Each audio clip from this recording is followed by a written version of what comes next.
everyone, and welcome to lesson number 11. In this lesson, we are going to finish working on that middle ground area with all of the trees. So let's get started. All right, back to those trees again.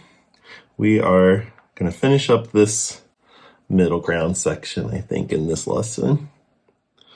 Just going right back into this big clump of trees here and continuing to add some more trunks, some more kind of implied leaves, clumps of leaves.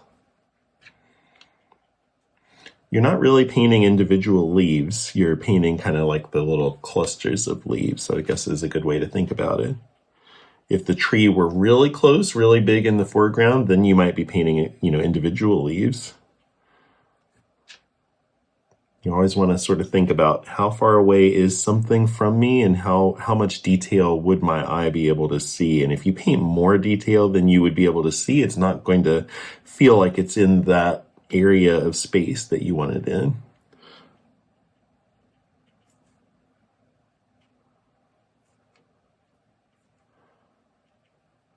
See how fun the layering is, even like where I've already gone in and put some dark, I'm going in and doing more, breaking up this line feels too straight across. So I'm going to go in and kind of make it a little bit more broken up. Different sizes, anything that seems too predictable. I like to just mess it up a little.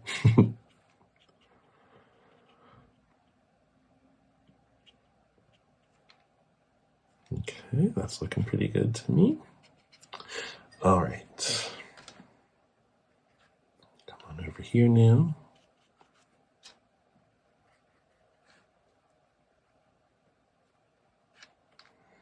Again, I'm using my purple, my ultramarine blue, and my green. And you feel free to throw in whatever colors you want. If you have different colors that you want to try in there, go for it. The more the better, I think. And try different ways of holding your brush too. I think, when I'm painting leaves like this, for example, you see how I'm always kind of turning my brush in different directions. That's one way to create some interesting texture that's not all going the same direction. Just kind of, keep your brush on the move.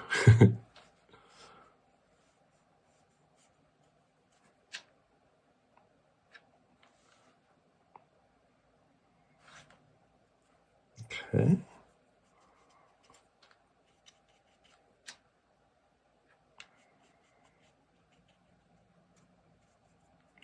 All right, now I want to do one more little paper towel dab in that part, so I'll scrunch it up. There we go. Oh, I like that.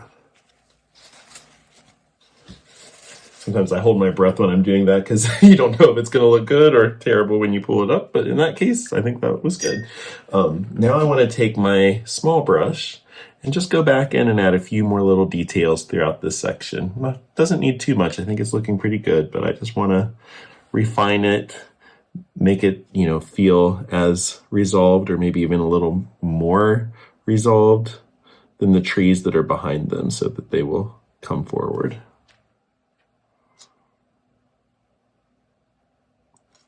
See how I'm using the point of the brush? I point it outward so that the tips of the branches or the clusters of leaves will end in the most, smallest point, and the thicker part will be in towards the interior of the tree. Let the brush do the work for you. Another thing that you can do, I can't right now because I have it taped down to hold it in place for you guys. But you could take your paper and just turn it if there's a different angle that would make it easier for your brush to get into certain parts. That is allowed. I'm going to pull a few branches out and kind of do like what we did in the back, because I think that looks cool. Anything that just adds those little touches of detail to make it more interesting, I think is a good thing.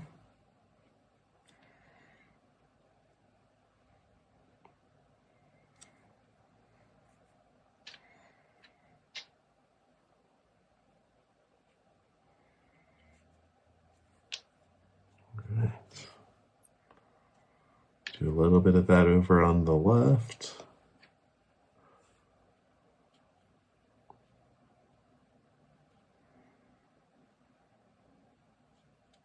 One question that people ask a lot is, how do you know when a section is done?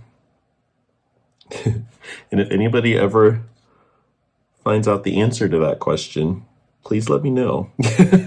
Because I don't think there is a very clear answer that works all the time to that question. You sort of just have to feel it out, and you don't even have to think of it as done. You just have to think of it as, have I gotten it to a point where I feel like I can stop working on this section for now? Then you can always come back to it later after you do, more work elsewhere on the painting. I think that's one of the wonderful and also challenging aspects of painting, is that everything is so relative. I mean, did you notice how different the sky and the mountains looked when there was nothing else on the paper, when you were just comparing it to the white of the paper versus how it looks now with color everywhere? It changes so much. So I think sometimes we can get really obsessive about working on a certain area of a painting before we even have enough information on the paper to know if what we're doing is helping it or hurting it, really. So I try to encourage people to just get things on there at first and then build everything up kind of at the same speed. Get each layer, each section to a point where it feels like it is resolved as much as everything around it. And then you can always decide to go back in and take everything farther. Or you might decide it's good. That's all it needs. It's done. But definitely, if you find yourself getting hung up in a particular area and just continually, adding more paint, and it's still wet, and it's just, believe me, I've been down this road, so I can tell you that's not going to end well. It's always better to stop, let it dry, move on to a different area for a while, clear your head, that kind of thing. And get away from your artwork as often as you can. These lessons are short enough that, by the time we reach the end of each video lesson, it's a great chance for you to just step away from the painting for a bit, then come back to it with a fresh perspective. Okay. Then I want to just do some of these little vertical lines here. Break that up a little bit.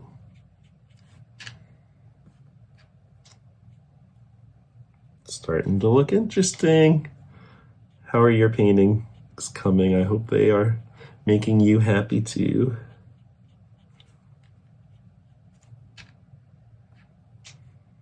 I definitely would love to see them. It's one of my favorite things about teaching, actually, especially doing a project like this.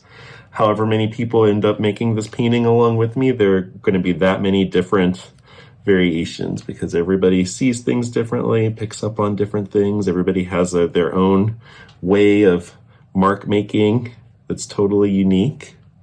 So I love seeing what you create. Please share it with me.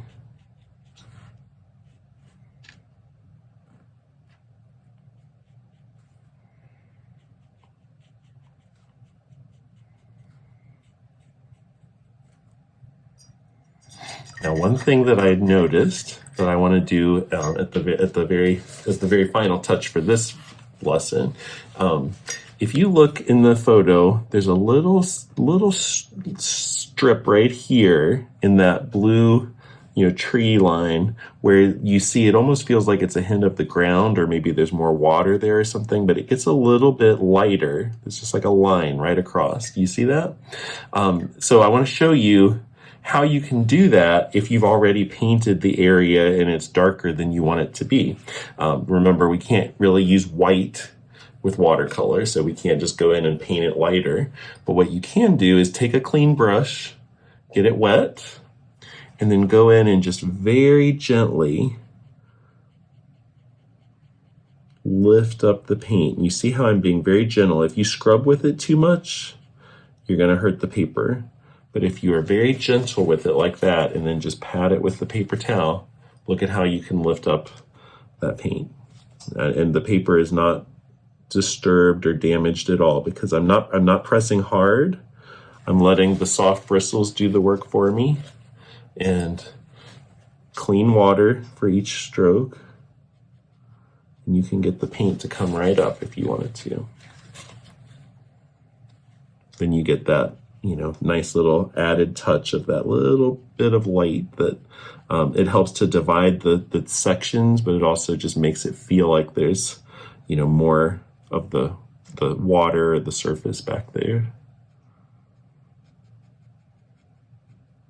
This is a good way if you ever need to pull out highlights on something, or just if you get paint somewhere where you don't want it, you can still, and it dries, you can still recover that. I see it a little bit over here. Oh, no, more here, I guess.